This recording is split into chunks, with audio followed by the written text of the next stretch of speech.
Syria's war is a mess. After 4 years, the conflict is divided between 4 different sides on the ground. Each side has different foreign backers, and those foreign backers don't even agree with one another about who they're fighting for or who they're fighting against. To understand all this, the crisscrossing interventions, the moving battle lines, it helps to go back to the beginning of the war and watch how it unfolded. The first shots in Syria's war are fired in March of 2011 by Syrian dictator Bashar al-Assad against peaceful Arab Spring demonstrators. In July, some of the protesters start shooting back, and some Syrian troops even defect from Assad's army to join them.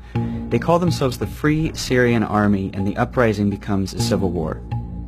Extremists from Syria and from around the region start traveling to join the rebels. Assad actually encourages this by releasing jihadist prisoners to tinge the rebellion with extremism, make it harder for foreigners to back them. In January of 2012, Al-Qaeda forms its new branch in Syria called Jabhat al-Nusra. Also around then, Syrian Kurdish groups, who've long sought autonomy, take up arms and de facto secede from Assad's rule in the north. That summer is when Syria becomes a proxy war. Iran, which is Assad's most important ally, intervenes on his behalf. By the end of 2012, Iran is sending daily cargo flights and has hundreds of officers on the ground. At the same time, the oil-rich Arab states on the Persian Gulf begin sending money and weapons to the rebels, mainly to counter Iran's influence and mainly through Turkey. Iran steps up its influence in turn in mid-2012 when Hezbollah, which is a Lebanese Shia group backed by Iran, invades to fight alongside Assad. The Gulf states respond by sending even more money and weapons to rebels, Saudi Arabia really leading the effort at this point, and this time going a lot through Jordan, who also opposes Assad. And by 2013, the Middle East is divided between generally Sunni powers on one side supporting the rebels and Shias on the other side supporting Assad. That April, the Obama administration, horrified by Assad's atrocities, signs a secret order authorizing the CIA to train and equip Syrian rebels. But the program stalls out at first. At the same time, the U.S. quietly urges the Arab Gulf states to stop funding extremists, but their requests go ignored. In August, Assad uses chemical weapons against civilians in the town of Ghouta. Men, women, children lying in rows, killed by poison gas. It is in the national security interests of the United States to respond to the Assad regime's use of chemical weapons through a targeted military strike. Russia proposed on Monday that Syria surrender control over its chemical weapons to the international community for its eventual dismantling to avoid a U.S. military strike. The U.S. ends up backing down, but the whole thing establishes Syria as a great powers dispute, with America against Assad and Russia backing him. Just weeks later, the first American training in arms through that CIA program finally reached Syrian rebels.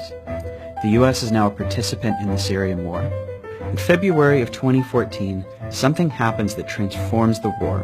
An Al-Qaeda affiliate, mostly based in Iraq, breaks away from the group over internal disagreements over Syria. The new group calls itself the Islamic State of Iraq and Syria, and it becomes Al-Qaeda's enemy. ISIS doesn't fight Assad. Instead, it fights the other rebels and it fights the Kurds, carving out a mini-state in Syria that it calls its caliphate.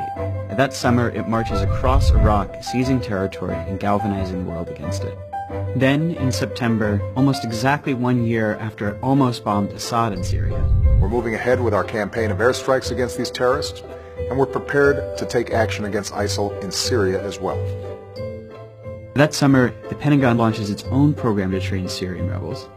But unlike the CIA program, this one will only train rebels who fight just ISIS, not Assad. And the program fizzles out, showing that America now opposes ISIS more than Assad, but also that there's really no like-minded force on the ground in Syria. In August, Turkey begins bombing Kurdish groups in Iraq and in Turkey, even as Kurds are fighting ISIS in Syria. Turkey also doesn't bomb ISIS in Syria. All of this deepens tension with the U.S. over this question of whether they need to treat Assad or ISIS the primary enemy, and creates a lot of confusion among the Kurds about where the U.S. stands. Now, Assad has been losing ground all this time, to ISIS, to the rebels, and in September of 2015, Russia intervenes in his behalf. Russia says it's there to bomb ISIS, but in fact it just bombs the anti-Assad rebels, including some rebels who are backed by the U.S. So as it stands now, There are lots of different groups and outside countries involved in Syria's war, and even among allies there are big disagreements about who their enemies are, who to support, and how to do it. And those contradictions are a big part of why, for this war, there is just no end in sight.